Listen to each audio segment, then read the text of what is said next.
Southampton has its own sense of its own history, and who gets to tell that history.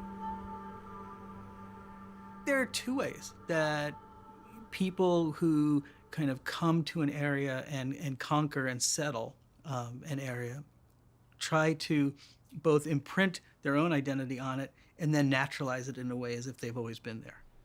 The first way is to establish the aesthetic of their lives. They build buildings that look like the buildings that they're used to. So you bring with you and you build what you know. But eventually you need to suggest that this always was. You start to look at the history and who gets to tell the history. And where do you start your history? You start to look at how things are named. You start to create a kind of historical sense that this has always been your place. You are of this place.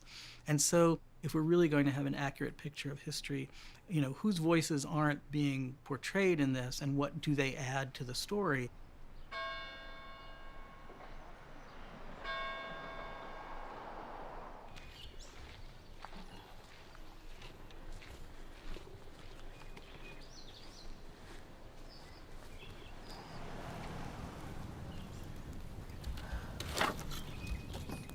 The Southampton Town Board has made massive efforts to protect their colonial sites and their colonial cemeteries, their colonial old houses, but they don't make an effort to help us preserve our Native American sensitive sacred sites. They don't see it as the same. The acquisition of lands of Romeo and Shinnecock Hills. We have been before you many, many times and always have said the same thing.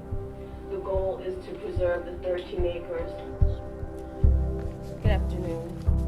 I am Rebecca Jr. and this is Nasha, my granddaughter. We're from the Shinnecock Indian Nation.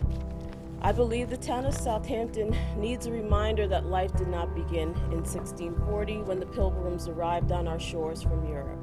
Native people lived on this land in harmony with nature for thousands and thousands of years before your arrival.